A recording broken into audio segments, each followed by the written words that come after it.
Hello family, welcome to Stories by Tocci. We bring you interesting folk tales. Please subscribe and drop a like for us. This generosity would go a long way for us. Also share to family and friends. And please turn on post notification to stay tuned for more. Thank you as you do so. Now let's get into the story. Sarah Nduka had long become a ghost in her own city. Abeokuta, with its winding roads that curled around ancient rocks and its crowded buses filled with haggling traders, moved on with its pulse, but she lived within it like a whisper in a crowded room, always there, never seen.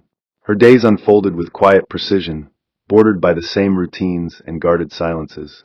The kitchen always smelled faintly of antiseptic, the bathroom cabinet was organized like a pharmacist's shelf, and the plastic pill container on her table opened with a click that had become part of her internal rhythm. Ever since that Wednesday morning in 2023, when she sat across from a doctor who struggled to maintain eye contact, her world had shifted like tectonic plates under the skin of the earth. That diagnosis had done more than rattle her health, it reshaped her humanity. Every friendship became a map filled with caution signs. Every hug, every handshake, every casual touch was now a deliberate decision weighed down by fear. She was not bitter. Bitterness implied emotion, and Sarah had drifted far from emotion. What she felt now was something heavier, duller, a form of tired that sleep couldn't cure. Her phone barely rang these days, and when it did, it was often her elder sister checking if she still remembered to take her ARVs. Sometimes she would sit in front of her mirror and stare, not at her face but through it, as though searching for the girl she used to be. The loud one, the daring one, the girl who once danced barefoot in the rain behind Alyamo Rock after school. That girl had been buried quietly the day she walked out of that clinic with a red file and a plastic bag of pills that clattered like bones. Now, she just existed, a tenant in her own body. There was a time Sarah loved people. She collected them the way others collected vinyl records or postcards, each person a melody, a memory, a moment. She knew how to light up a room with a joke and how to listen with the kind of silence that made others cry in relief. But that was another lifetime. The betrayal hadn't come from a stranger. It came from someone she had once called brother. She never spoke of it, but it marked her deeper than the diagnosis ever could. Trust didn't erode overnight. It rotted from the inside like fruit bruised under the skin. Her friendships peeled off slowly, one by one, like sunburnt skin after harmattan. And so she adapted. Her smiles became rationed. Her words measured. Her kindness cloaked in distance. Sarah wasn't cold. She had simply become careful. Danger, after all, often came in familiar faces. These days, her apartment felt more like a bunker than a home. The walls were painted a dull cream color that reminded her of hospital sheets. She rarely left unless necessary, when her drugs were due for refill or when the electricity cut for too long, forcing her to walk to the neighborhood generator repairman with the beard that smelled of fuel. She sometimes passed old friends in the market, faces that once filled her weekends with laughter, but she looked away quickly, blending into the crowd like a note swallowed by static. There was safety in silence, she believed. It was the only armor that didn't need to be worn visibly. No one asked questions if you didn't give answers. But fate, in its curious cruelty, does not send invitations. It shows up like an unannounced guest at midnight, kicking open doors you've nailed shut. That guest came in the form of a call, one that lit up her phone on a humid Thursday afternoon, just as she was pruning the overgrown hibiscus on her balcony. The name on the screen stopped her heart for a second, James Adewale. It was like finding a love letter from a stranger in your own handwriting. They hadn't spoken in almost 2 years, but his name still carried the smell of dusty soccer fields, shared chewing gum, and whispered secrets during childhood hide-and-seek. He had been the kind of friend you never thought twice about, trusted like a padlock on your grandmother's cupboard. They grew up 3 houses apart, took communion in the same church, even sat on the same bench during the famous rainstorm of 2012 that scattered the entire youth choir. He was more than a friend, he was memory personified. And now, here he was calling like a ghost, finally deciding to knock. Sarah hesitated. Her thumb hovered over the green button.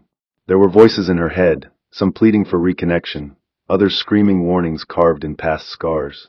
She picked the call, not out of curiosity, but because something in his voice, when he said hello, sounded like it came from a place before everything went dark. They spoke briefly. He laughed a little too much. She didn't laugh at all. But somehow, between pauses and half-smiles, he convinced her to meet him. Nothing serious. Just a hangout. Junk shopping, he said. Like the old days. That Saturday morning, the sky wore a strange shade of gray that felt like a warning disguised as weather. Sarah almost changed her mind 3 times before stepping out. Her scarf was tightly wound around her head, and she wore her oversized brown sunglasses, not for the sun, but to hide the hesitation written in her eyes. James arrived in a beat-up Toyota that had more character than paint, honking like a man trying to wake the past from its grave. She entered the car slowly, cautiously, like someone stepping into an old photograph. He looked older, fuller around the face, but the same mischievous glint lingered in his eyes like leftover fire from a forgotten flame. The car smelled of mint and air freshener struggling to mask something stronger. They didn't talk much at first. The road hummed beneath them as they drove through the belly of Abeokuta, past the food market, past the muddy bus parks, past everything that once made their childhood feel infinite. When they finally arrived at the junk fair by Ida Ialode, it felt like stepping into a museum curated by madmen. Broken clocks, cracked mirrors, dusty dolls missing eyes. It was a carnival of forgotten things. They laughed at a television from 1996, tried on vintage hats, argued over a porcelain dog that looked like it was sneezing. For a moment, Sarah forgot. Forgot the pills. Forgot the silence. Forgot the world that had gone cold. She allowed herself to breathe without measuring the air. And when James looked at her and said, "Let's just pass by my new apartment, 10 minutes max," she hesitated, but only for a beat. She remembered the boy who once defended her from bullies, the one who gave her his lunch during a fasting mishap in SS2. Family friend, she reminded herself. Harmless. She said yes. James's apartment sat on the 3rd floor of an old, faded block of flats in Lefenwa. The building looked like it had stories of its own, walls darkened with the memory of storms, balconies missing railings, windows protected with rusted mosquito nets that fluttered like flags of surrender. As they climbed the stairs, the air grew thicker, not just with dust but with something unspoken. Sarah noticed how quiet it was. No children playing outside, no sound of TV from nearby flats, just the creak of their footsteps echoing with each step like a countdown to something neither of them had named. He unlocked the door with a slight grunt, and as it opened, a sharp mix of air freshener and stale air wafted out, the kind of smell that suggested the room was cleaned often but lived in rarely. His living room was modest, one leather couch with peeling edges, a glass table that bore old water rings, and a framed photo of a younger James holding a football trophy. A small fan hummed weakly in the corner, like it was breathing its last. He offered her a seat and disappeared into what she assumed was the kitchen. She sat carefully, legs crossed, eyes scanning the room, not out of curiosity but necessity. That part of her, the part that had been trained to observe quietly, was always switched on now. A moment later, he returned with a cold drink in each hand, smiling like it meant something. "It's just malt. I don't drink much these days," he said casually. She accepted the glass without much thought, but as she took a sip, a small chill passed through her. It wasn't the cold of the drink, but something else, instinct maybe, or memory stirring faintly at the edge of awareness. He plopped down beside her on the couch, not too close, but close enough to disturb her stillness. Their conversation flowed in fragmented streams, half-formed stories, inside jokes from childhood, and awkward silences that floated between them like invisible pillows.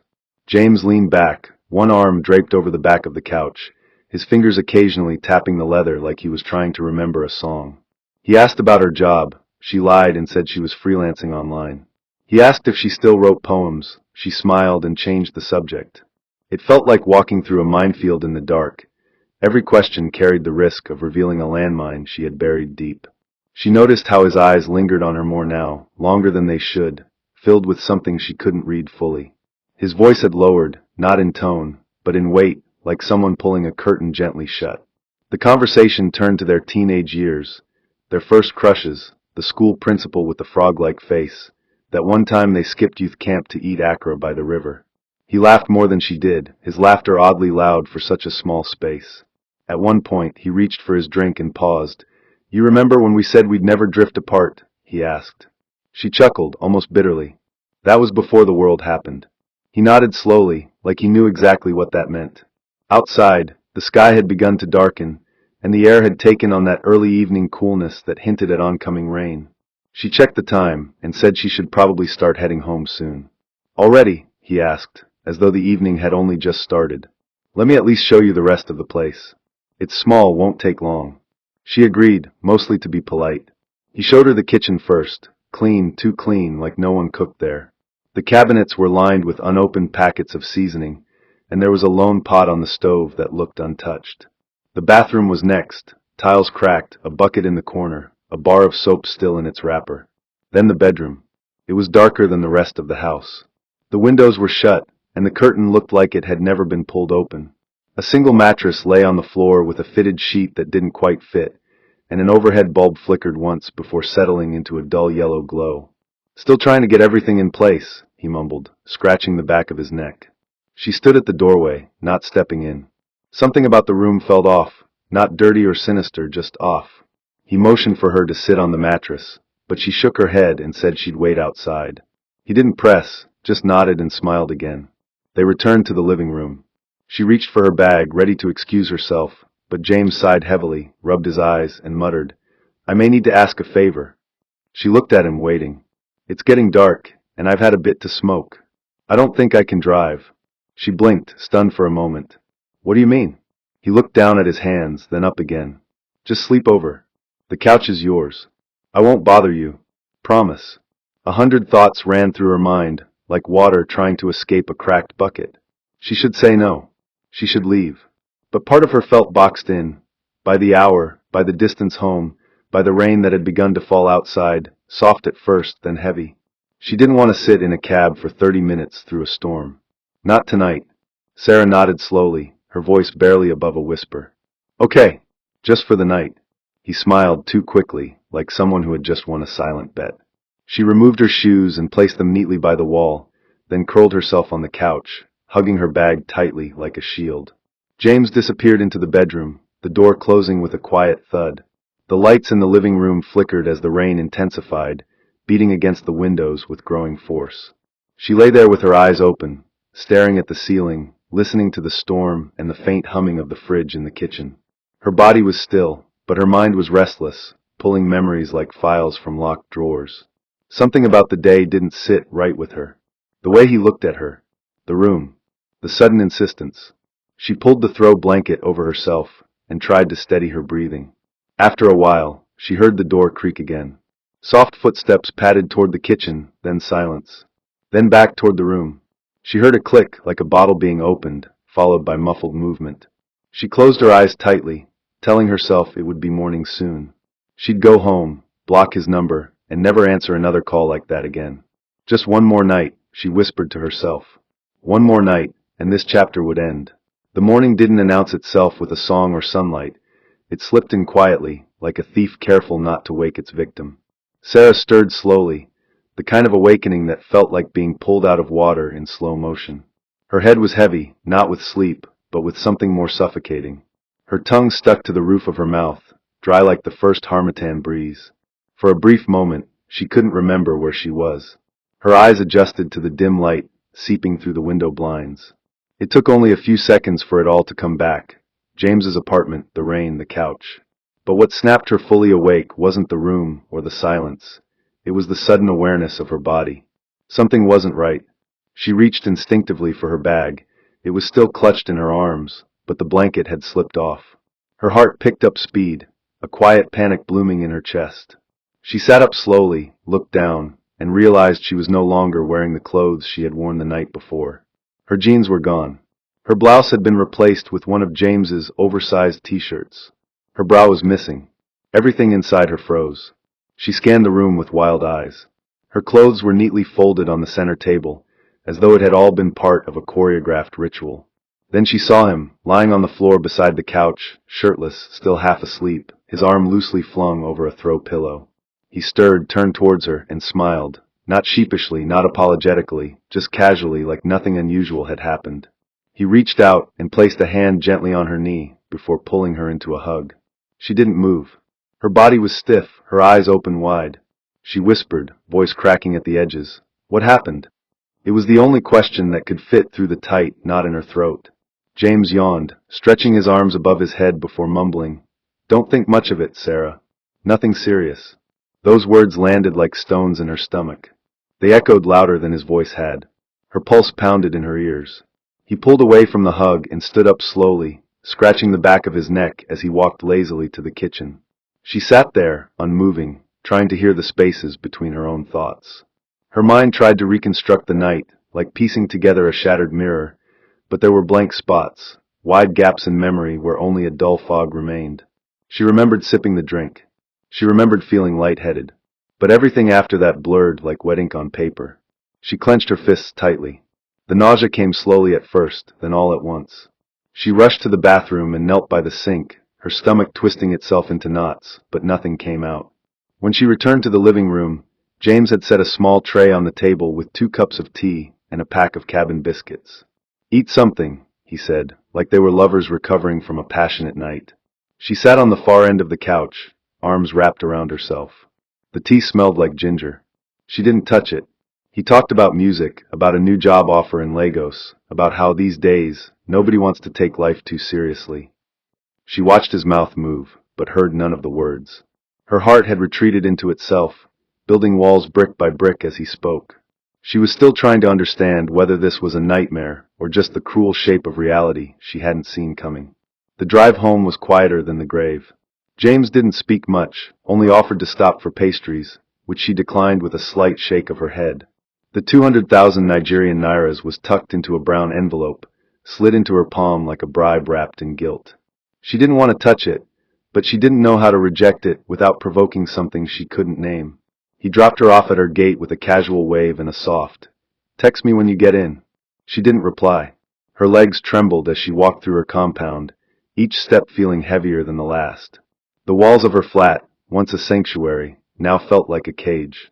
She entered, locked the door, and slid down to the floor, back pressed against the wood, eyes fixed on nothing.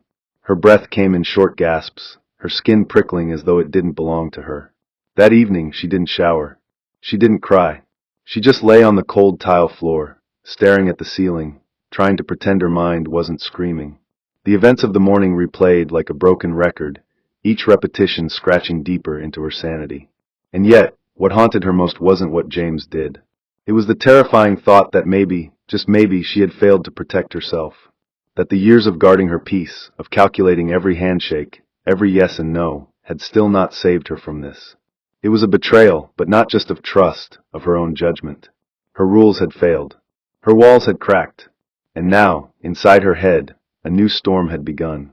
Days turned into nights, and nights into a fog of motionless hours. She didn't speak to anyone, not even her sister, who called twice and received a text in return. "I'm fine. Just tired." The envelope with the money sat on her table like a dirty confession. She thought of burning it.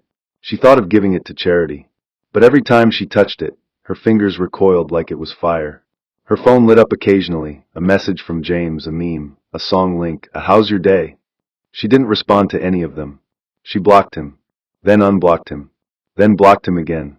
She searched her body for answers, her memory for gaps, her reflection for clues. But nothing helped.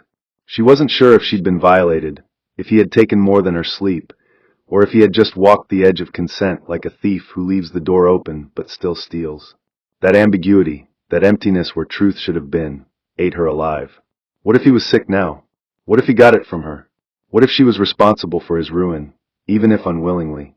The thought tied itself around her chest like rope, squeezing tighter each time she tried to justify anything. She scheduled a hospital appointment, then canceled it, then rescheduled it again. She hated that she was scared for him, even after everything. She hated that the guilt of possibly infecting him weighed heavier than the rage of what he had done. That kind of guilt, the kind that wraps itself around your throat like a snake, doesn't scream. It whispers. It whispers questions that have no answers. It whispers blame that doesn't belong to you, but still clings to your skin like sweat. And Sarah, curled under her blanket night after night, didn't know how to silence it. The wind outside her window carried a kind of restlessness, like a whisper from a far-off place that refused to be ignored. Sarah sat in the dark, the only light coming from her laptop screen, which displayed a blank document she had opened 2 hours earlier, but couldn't bring herself to write a single word on. She wasn't trying to write a letter to James, not exactly. She didn't want to confront him directly, didn't even want to see his face again, but the thoughts swelling inside her like water behind a cracked dam needed somewhere to go. She had tried to scream them out, once, in the silence of her bathroom, but even her own voice betrayed her. It came out as a whimper, swallowed by the noise inside her head. So instead, she typed and backspaced in cycles, unsure whether she was drafting a confession, a lament, or a curse. Her thoughts darted from one place to another. The smell of the drink, the way the morning light had hit her clothes on that center table, his laugh that now felt like nails scratching glass. Every memory came back sharp-edged. She remembered his touch, brief, sudden, unwelcome, during the hug he offered that morning, and how her skin recoiled under it. There were things that couldn't be proven but refused to die. And now she lived in a limbo that no one could see, a prison without bars where she judged herself far more harshly than any outsider ever could. She questioned not only what he did, but what she failed to stop, what she let pass by under the illusion of safety. Eventually, she shut the laptop and stepped outside to her narrow balcony, where the air was slightly damp from the earlier rain. The moon was hidden behind clouds, but the streetlights below cast enough of a glow to bathe the road in pale yellow. A man passed by, dragging a sack over his shoulder, humming a song she couldn't place.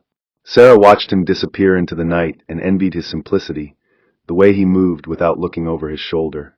She thought back to her teenage years, how she'd once stood in that same spot giggling with her neighbor about the boys from choir practice. Life had changed violently since then. Time had chewed her up quietly, not with teeth, but with slow erosion. Her phone vibrated on the windowsill. Another message from James. She didn't open it. She didn't need to. The preview was enough. "I hope you're okay. Please talk to me." She stared at it for a long time before deleting it, fingers trembling slightly. It wasn't anger that coursed through her, not anymore. It was a strange mixture of confusion and sorrow, like being lost in a place you once called home. The world had gone quiet around her, but inside, a storm raged that refused to settle. Sleep was now a battle. Every time her eyes closed, her mind opened like floodgates. And every time she managed to drift off, she'd wake up with clenched fists and shallow breath, the taste of fear sitting on her tongue like spoiled milk. On one of those sleepless nights, she ran into Tolu at the corner pharmacy, an old friend from university days, someone who had once shared sachet noodles and heartaches with her in a small hostel behind campus. Their eyes met briefly in the queue, and it took Tolu a moment before recognition bloomed on her face. She approached with hesitant warmth, not wanting to intrude, but unable to ignore the familiar figure beside the rack of multivitamins. They greeted softly, the kind of greeting that held back more than it revealed. But Tolu, ever the curious soul, asked if Sarah had time for a short walk. They walked in silence at first, the evening breeze threading between them like a cautious third party. Eventually, Tolu broke the stillness and said, "You've changed." Sarah gave a tired smile, one that didn't quite reach her eyes. "Life does that." Tolu paused for a while, then said something unexpected, something that broke the quiet like glass hitting tile. "You're not the only one James has done that to." Sarah stopped walking. Her breath caught. Tolu went on to explain that her cousin, a soft-spoken girl from Abadan, had once visited Abeokuta for a youth conference and reconnected with James. She came back hollow, quieter than usual, and eventually admitted that James had drugged her drink during a supposed hangout. He had denied it, of course, laughing it off as drunken confusion, but her cousin hadn't spoken to any man since. As Tolu finished the story, Sarah's legs felt like they might give out. All this time, she had thought it was just her, a freak accident born from misjudgment. But now, she realized she had been tangled in a web, one spun long before she stepped into it. When she got back home that night, Sarah didn't turn on the lights. She walked straight to the bathroom and stood in front of the mirror, staring at her reflection as though trying to decipher a code hidden beneath her skin. Her eyes were red, not from tears, but from exhaustion, emotional, mental, spiritual. She turned the tap on, let the water run over her hands, and pressed her wet palms to her face. It didn't cool her down. It didn't fix anything. But it was something, a gesture of survival, perhaps.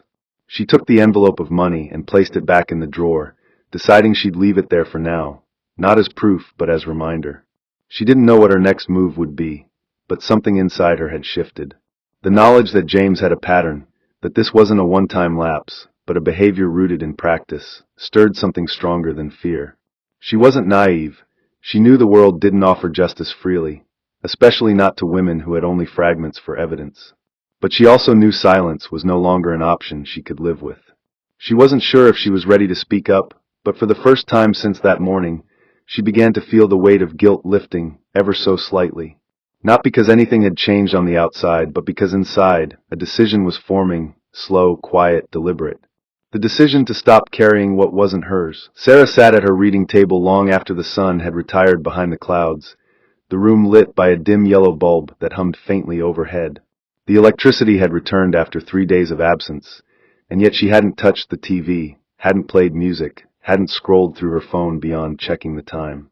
Her body had begun to feel like a box that held too many secrets, and every minute she spent alone made it harder to breathe. In the silence of her flat, even the sound of her pen scratching against paper felt too loud. She was no longer trying to write to James. She had given up on letters and abandoned any fantasy of closure. What she wrote now were small pieces of herself, broken thoughts on scrap paper, fragments of memory she couldn't explain to anyone else. Things like, "I want to forgive myself for something I didn't do," or "Why does shame stay even when you're not guilty?" She didn't know what she would do with them, maybe burn them, maybe bury them under the soil in her balcony planter. But for now, she just kept writing. It was the only thing that didn't betray her. Outside, rain began to fall again, softly at first, then steadily, tapping the window in rhythmic persistence, like nature trying to soothe her. She sat back in her chair, her fingers stained with ink, and closed her eyes, allowing herself to feel the weight of her body. She hadn't eaten all day, not because she wasn't hungry, but because hunger had become irrelevant. Food felt like an inconvenience. She drank tea now just to fill the quiet, and even that tasted like memory. Her world had become a house of echoes, and every sound reminded her of something she didn't want to remember. The next morning, she woke up not from sleep, but from the discomfort of a dream that she couldn't remember, the kind that lingered in her bones long after her eyes opened. She sat up slowly, her neck aching from the awkward position she had slept in. The sun was already spilling into the room through the curtains, and for the first time in weeks, she opened them fully, allowing the light to fall across the floor. She stood there, arms folded, watching the world go by outside. Children in school uniforms raced past, their laughter rising in bursts that sounded too alive for a world that felt so hollow. A woman across the street sold bean cakes from a metal tray, her voice echoing cheerfully with every transaction. For a moment, Sarah envied them, not because they were happy, but because their joy didn't seem fragile. She needed to move. She needed to be somewhere else, even if her mind stayed behind. So she dressed in something plain, a brown skirt and a faded blue blouse, tied her scarf and left the flat without any particular destination. Her feet carried her beyond the familiar streets, past the mechanic shop, past the old library, until she found herself outside a small cafe she hadn't visited since before her diagnosis. She stepped inside, ordered nothing, and sat at the corner table where the light didn't reach. The air smelled of coffee, ink, and something sweet. She stared at the table, tracing the carvings left behind by previous visitors, initials, dates, symbols she didn't understand. It reminded her that people came and went, left marks, and disappeared. No one ever saw the table cry. A few moments later, a voice called her name, hesitant but familiar. She looked up and saw Tolu again, holding a plastic folder and a curious expression. "You all right?" she asked. Sarah nodded but didn't speak. Tolu sat down anyway. They sat in silence for a while, the kind that felt like an agreement between wounded souls. Eventually, Tolu reached into her folder and pulled out a form, sliding it across the table. "I don't know what you want to do," she said, her voice low, "but this is from a counselor I know. They help women who've been through things like this. No police, no press, just someone who listens properly." Sarah stared at the form. It was beige, unassuming, with only a name and a phone number typed in the center. Something inside her recoiled instinctively. She wasn't ready to talk, not to someone who didn't know her. And yet, there was a small voice in her that said maybe she needed to. Not for revenge. Not for drama. Just to be heard by someone who wouldn't ask for proof. She didn't pick up the paper, but she didn't push it away either. "Why are you helping me?" she asked after a long pause. Tolu shrugged, her eyes steady. "Because I wish someone had helped my cousin. And because silence is heavier when you carry it alone." Sarah didn't reply, but she allowed herself a breath, a full one, without guilt tightening her chest. When Tolu stood to leave, she squeezed Sarah's hand gently before walking away. The form remained on the table like a bridge that hadn't yet been crossed. Sarah sat there for a long time, the sound of clinking teacups and low conversations swirling around her like background noise to a life she was still deciding whether she wanted to step back into. The world didn't feel safe yet, but it no longer felt unreachable. That night, she went home with the form folded in her bag. She didn't open it again but kept it near her, like a key she wasn't yet ready to use. She lit a candle and sat in the dark again, listening to the flicker and the occasional car passing outside. Her phone buzzed once more, James again, this time with a longer message. She didn't read it fully. The first line said, "I've been thinking about that night," and she stopped there.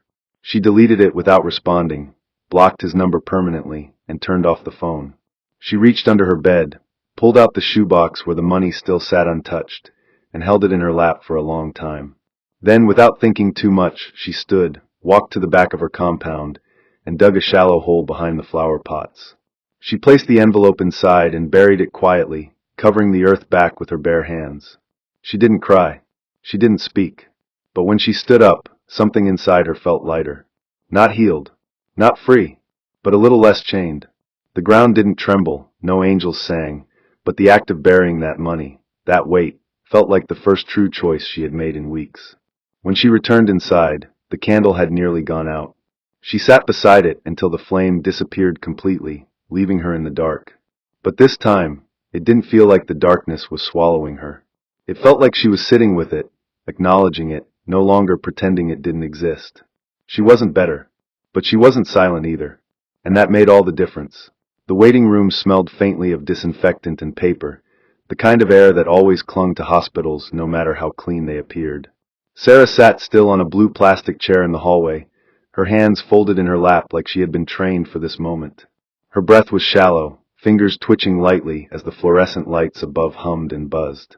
The nurse who handed her the small form earlier had already disappeared into the lab, and now it was just Sarah, the soft ticking of the clock above her, and the faint shuffling of feet behind closed doors. Her scarf was wrapped a little too tightly around her head, and the fabric scratched her neck, but she didn't move.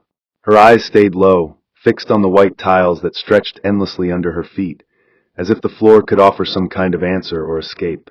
The voices in her head had returned louder today, dragging her back to the moment in that dim room when everything unraveled. She tried to silence them with journaling, with prayer, with the endless rituals of self-care she had forced herself to practice since that morning, but they always came back in moments like this, when the quiet was too loud, and her own thoughts filled the space like echoes. She hated how time moved in hospitals, too fast and too slow all at once. The door beside her creaked open for just a second as someone else walked out, and she blinked up at the sudden movement, her heart skipping. But it wasn't her name they called. Not yet.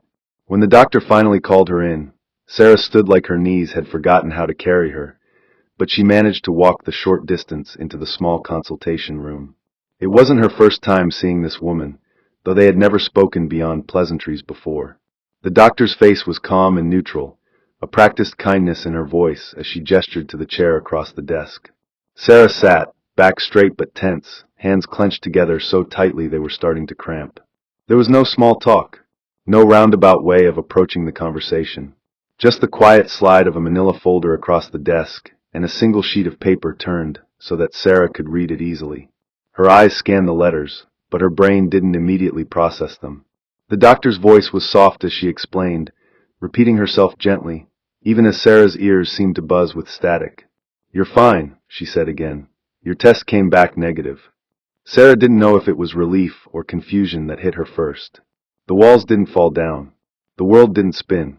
But something subtle shifted, like a knot inside her chest had loosened just enough to breathe differently. She wanted to cry but found herself frozen instead, staring down at the paper with a blankness she couldn't explain. Not because the result surprised her. She had never forgotten her medications, but because the fear had been so deeply rooted in her that even good news felt hard to receive. The doctor waited, not pushing, letting the silence linger, and in that space, Sarah finally inhaled properly for the first time in weeks. The walk back home was quiet, but not in a lonely way. The sun was sitting low by the time she stepped into her flat, its pale glow stretching across the floor like a welcome mat. She closed the door behind her gently, not out of fear, but from a need to preserve the stillness that had settled over her. Her shoes were kicked off without thought, and her scarf was tossed lazily onto the nearest chair. The test result paper remained clutched in her hand until she reached the bedroom, where she sat on the edge of her bed and stared at it again, this time not with dread, but with something quieter. Something that almost felt like peace. She didn't cry right away. Instead, she sat there for a long while, letting her breathing regulate, listening to the muffled sounds of life outside her window. Children laughing, a kettle whistling in a neighbor's kitchen, someone shouting across the road. Life continued, unaware, unbothered, and for once, Sarah didn't feel like she was outside of it. When the tears finally came, they weren't violent. They were soft, controlled, like rainfall after a heavy sky had threatened all day. She knelt on the floor with the envelope held to her chest, and the silence in her apartment wrapped around her like a familiar blanket. No anger, no shame, just release. It was strange how a single sheet of paper could feel like a doorway. Not an end, but a gentle nudge toward something different. That Sunday, Sarah found herself walking toward the small church not far from her street. It wasn't something she had planned, and she didn't dress with any intention of being seen. But her feet had taken her there anyway, and when she arrived, the doors were open and the place nearly empty. She didn't need a sermon. She didn't need words. Just space. A candle flickered near the altar, and she walked over quietly, lit her own, and knelt down. The moment wasn't theatrical. Her lips didn't move with dramatic prayers, and her hands didn't shake with emotion. But in that soft light, with her eyes closed, something within her shifted. She wasn't asking for healing, not anymore. She was giving thanks for having come this far. The weight was still there, yes, but it no longer drowned her. It had shape now, edges, and in knowing it, she could carry it differently. Behind her, the colored glass caught the light in strange, beautiful patterns that scattered across the floor, like broken things made lovely again. And maybe that's what she was now, not whole in the way people think healing should look, but not broken either. Just living, just beginning. And for the first time in what felt like forever, that was enough. If someone ever makes you feel small in your own story, know this: their actions do not define your worth. Pain does not mean weakness, and silence should never be mistaken for consent. You owe no one your peace. Take your time. Heal on your terms. And if your voice shakes when you speak, speak anyway, because even trembling truth is still truth. Protect your spirit. Choose yourself. Again and again. May your soul never forget its strength, even when the world tries to dim your light. May your scars become testimonies, not shackles. May the weight you carry turn into wisdom, and may peace find you in the quiet corners of your heart. May no darkness bury your joy, and may your healing be loud, proud, and permanent. May you never walk alone, and may every tear you've cried be returned to you as joy and overflow. Amen with boldness. Amen with healing. Amen with fire in your chest and peace in your path. Say it loud, amen. Hope you enjoyed this interesting story. Please don't forget to like, share, and subscribe to our YouTube channel. Turn on post notifications. See you on our next story.